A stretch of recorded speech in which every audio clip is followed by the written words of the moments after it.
Земля после 2 массовых вымираний.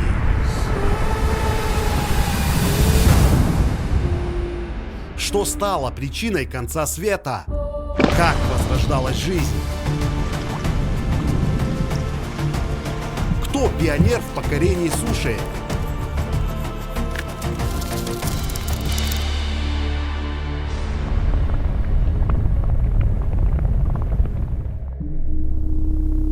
Грибы или неизвестная форма живого?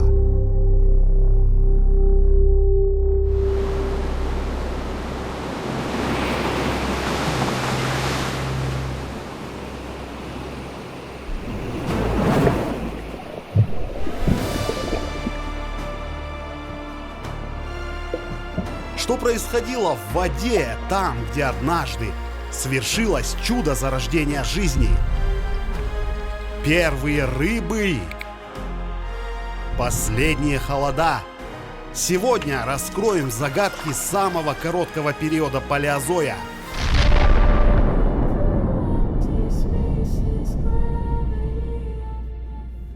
Силурийского.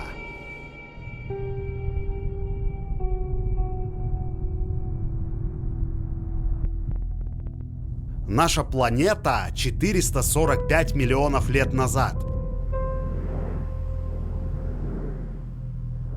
Ледники отступают. Жизнь пробивается к свету сквозь промерзшую землю. Куксония. Этому маленькому хрупкому растению в будущем предстоит покорить всю сушу. Это предок многих высших растений, от сантиметрового мха до высоченных папоротников. Как и ее потомки, Куксония размножалась спорами. Опылять ее в суровом мире Силура было, конечно же, некому. Зато скорпионы уже вовсю осваивали сушу. Нужно аккуратнее снимать. Вот тут положу камеру. Вот он, не испугни. Выходит.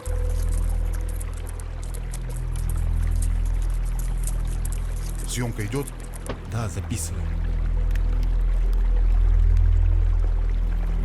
Уже тогда они мало чем отличались от современных скорпионов.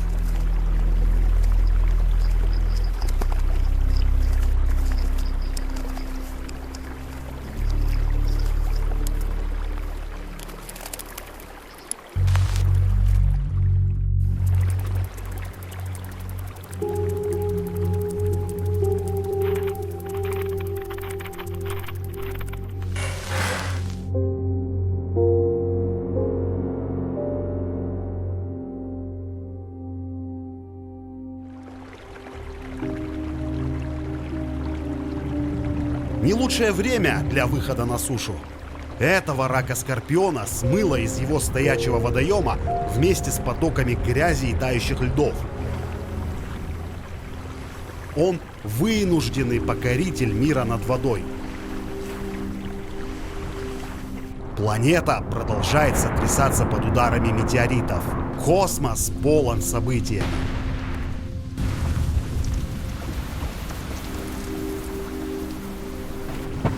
Нашему новому знакомому не повезло. Он оказался не в то время и не в том месте. Земля еще долго будет неприветливым и суровым местом для птериготов.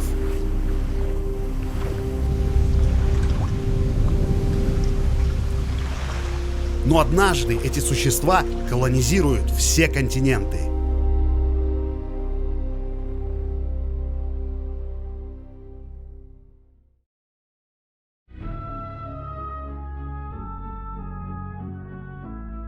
А пока сушу в более теплых широтах, ближе к экватору, осваивают другие формы жизни. Цианобактерии существуют на Земле еще с архея. Они готовят атмосферу для будущих обитателей этих территорий.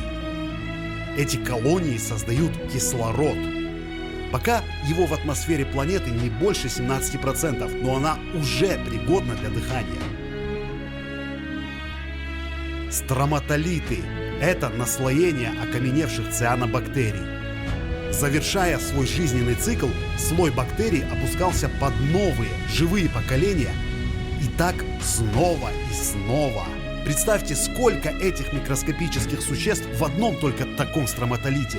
Цианобактерии, древнейшие организмы Земли, существуют и сегодня, и до сих пор продолжают формировать эти причудливые памятники жизни.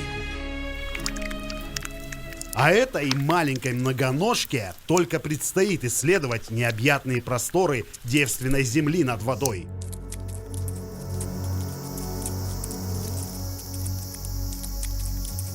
Сегодня человек только вышел в космос, а для пневмодесмы Ньюмании более 400 миллионов лет назад выход на сушу стал не менее значимым событием.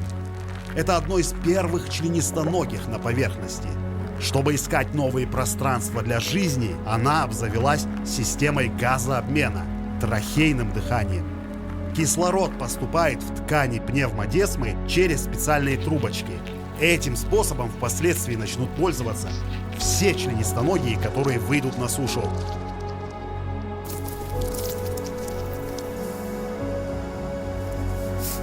Вау!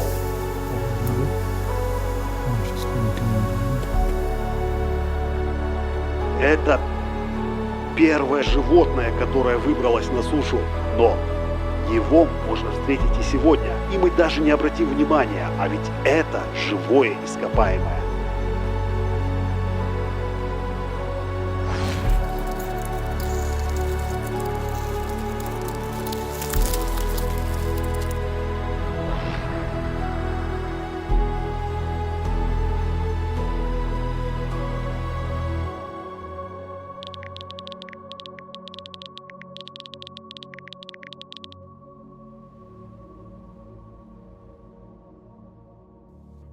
Земля начинает преображаться. Теперь по берегам водоемов кипит жизнь. Из воды на сушу вовсю мигрируют колонисты. Моря и озера перенаселены. Все меньше места там и для очень древних грибов. Они тоже вместе со всеми отправляются покорять поверхность. Прежде ученые считали, что это грибы. Прототокситы. Высокие конусообразные существа. Они могли в высоту превышать 8 метров. Гиганты и для наших дней, а в Силуре невероятные исполины. Грибы ли это на самом деле? А может, водоросли? Или же совсем иная форма жизни, не сохранившаяся до современности? Ответа пока нет. Наука точно не знает. Скорее всего, это неизвестная ветвь жизни, не сумевшая пережить многочисленные катаклизмы в истории Земли и оставшаяся только в каменной летописи палеонтологии.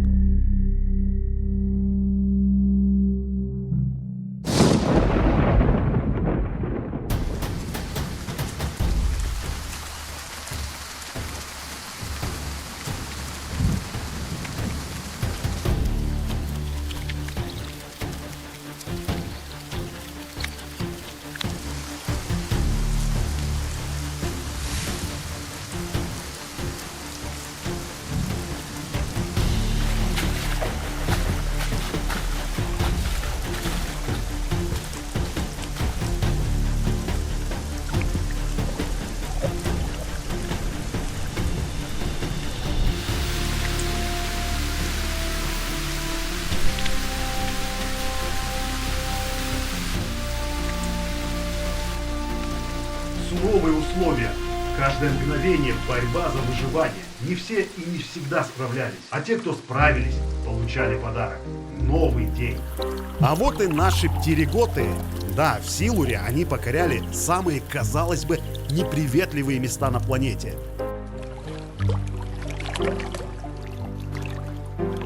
Чтобы твой вид не пропал, нужно заботиться о потомстве.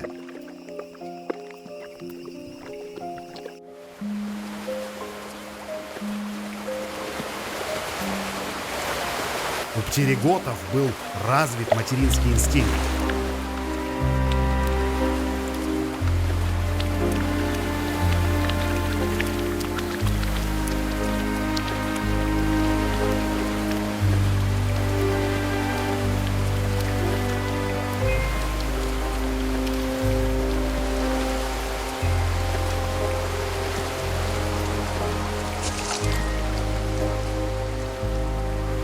Посмотрите, как нежно принимает мать малыша, которого я отпустил в воду.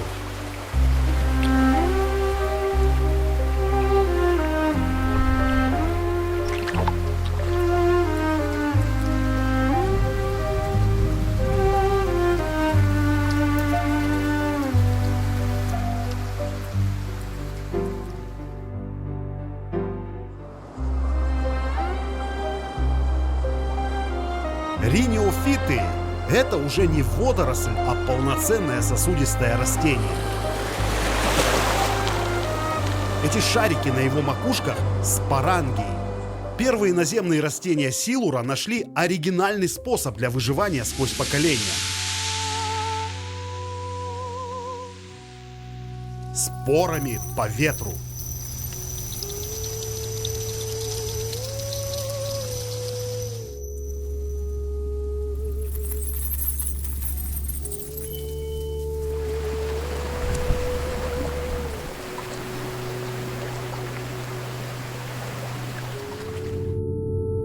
Конечно, с выходом жизни на сушу она не прекратила существование в водных глубинах. Напротив, продолжала развиваться и там. Дивный сад и причудливое разнообразие самых невероятных форм.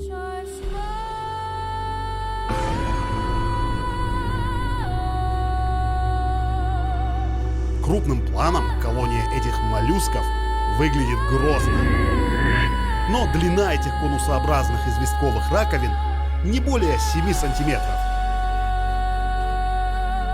Настоящий доисторический фарфор. Раковины защищали моллюсков от внешних повреждений и спасали от обезвоживания. А еще они надежная защита от хищников.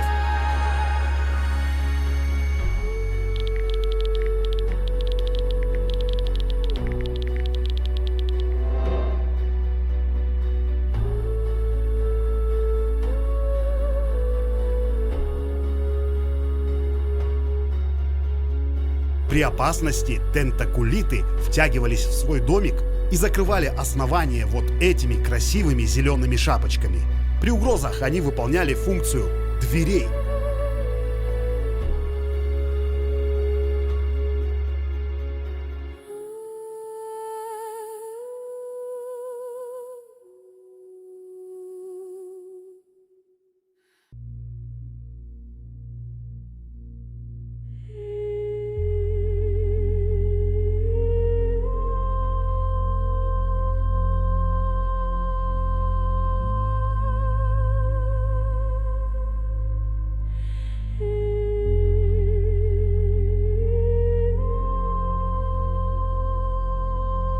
Подводный древний цветок – это животное, иглокожее. Но любоваться этой картиной лучше на расстоянии. Ветви бластоидеи – это крепкие и сильные мышцы. Им по силу схватить и обездвижить любую проплывающую мимо неосторожную жертву. Красота – штука обманчивая.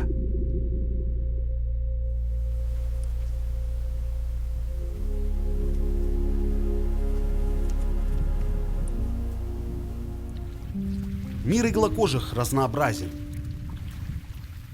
На дне в мелководьях живет одинокий эхиносферит. Скоро из таких существ начнут образовываться огромные колонии сады. Эхиносфериты – одни из первых представителей рода иглокожих. Они крепились ножкой к илу и не были агрессивными. Питались отфильтрованными из воды планктонными организмами. Воду для фильтрации они загоняли в ротовое отверстие своими гибкими пальцами.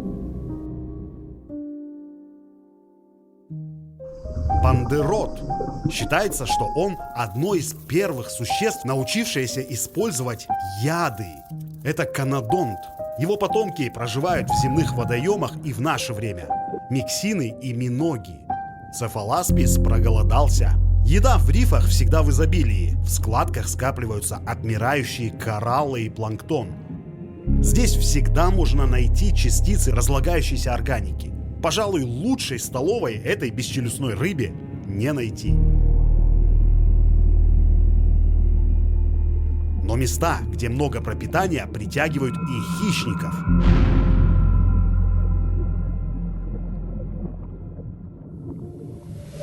Молодой акутирам только учится охотиться. первый опыт нападения на крупную добычу.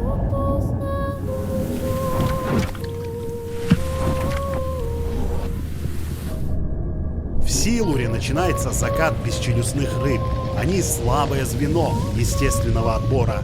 Однажды эти морские существа уступят место челюстноротым.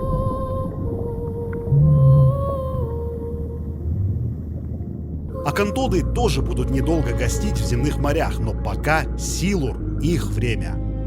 У этих рыб еще нет зубов.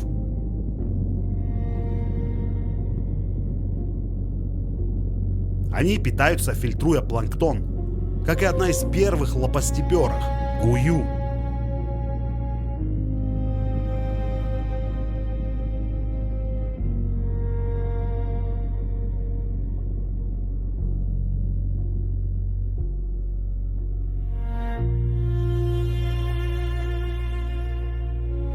И бесчелюстные, и челюстноротые пока уживаются в одном океане. Это телоды, грозный вид, как у современных китов. Но нет, это просто камера снимает их с очень близкого расстояния. Телоды редко превышали 15 сантиметров в длину.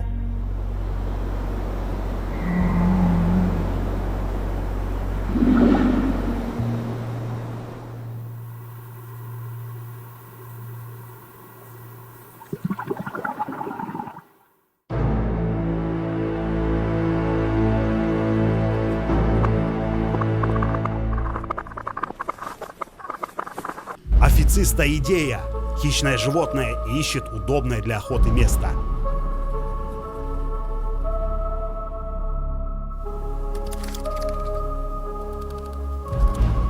Таким зарослям из мышечных тканей, конечно, сложно передвигаться.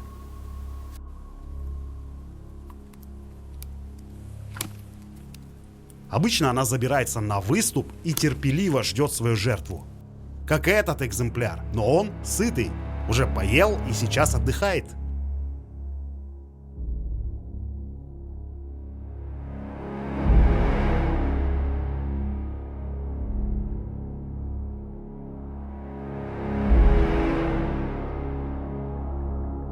Как раз самое время для голодного червя. Пока официстоидея спит, червь будет питаться остатками ее недавней трапезы. А Пенихус, червь-засадник, предпочитает охотиться самостоятельно. Хорошо, что занятие это довольно редкое. Предыдущий раз он охотился больше года назад.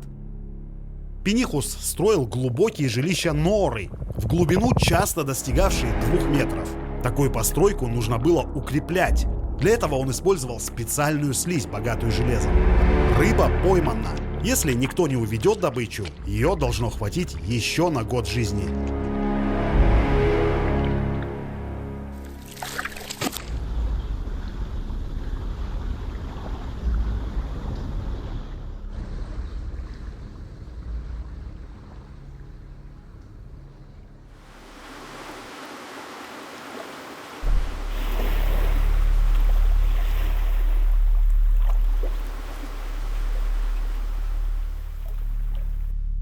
Побережье исследуют тригонотарбы. Суша для них незнакомое, но пока вполне безопасное место, где к тому же можно еще без лишних усилий найти пищу. Сейчас эти паукообразные исследуют пространство между камнями. Там может находиться разлагающаяся органика погибших, выброшенных на берег морских обитателей.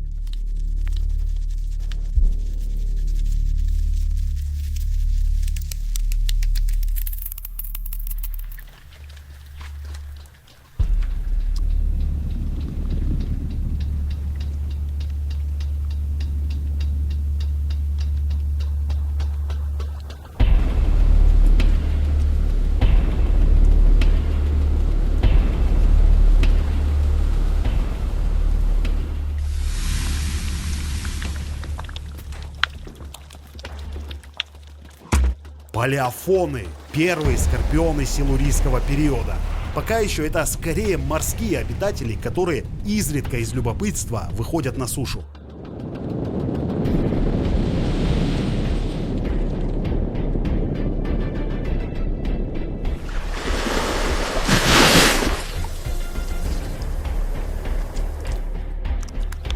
Стройным рядом бегут ампиксы, один из многочисленных видов палеозойских трилобитов. Мигрируют? Но куда? Где теплее или к местам размножения? Шипы у их основания — это наросты, которыми ампиксы обзавелись специально для коммуникации между собой.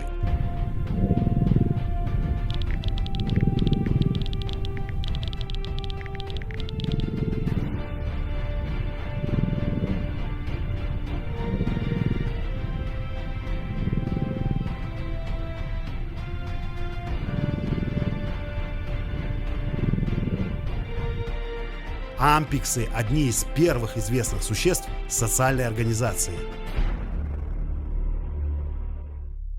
Роточурка – это псевдоколониальные существа. В одной раковине проживает множество перистожаберных полухордовых существ. Вот эти отростки – каждая отдельный организм.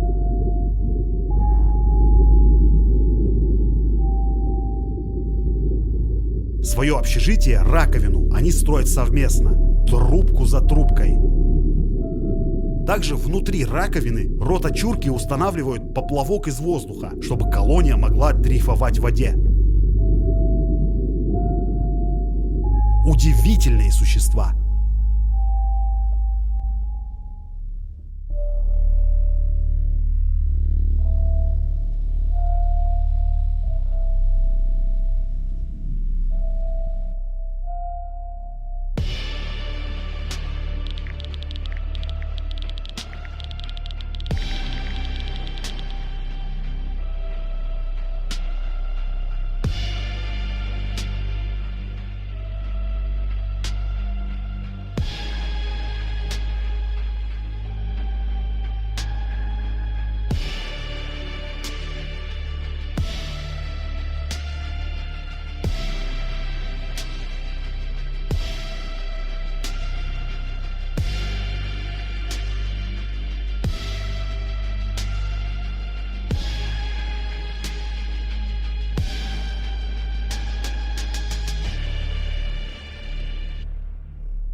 И, конечно же, Силур стал временем расцвета наутилоидей и аммоноидей.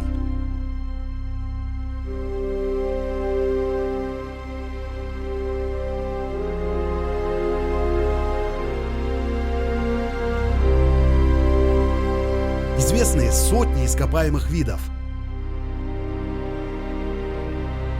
К концу периода головоногие моллюски стали одним из ключевых звеньев пищевых цепей. Раньше ученые были уверены, все наутилоидеи были хищниками. Но теперь стало известно, что многие виды оставались фильтраторами и питались морским планктоном.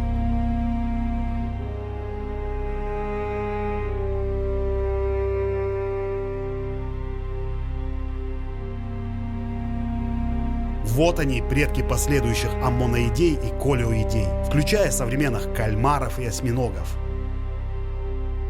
Но расцвет этой формы жизни произойдет миллионы лет спустя и уже в следующих эпизодах.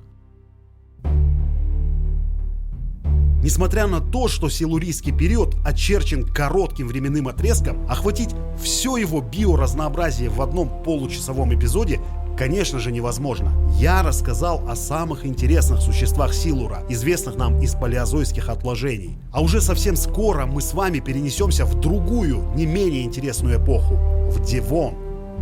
А пока давайте глянем, что нас ждет там.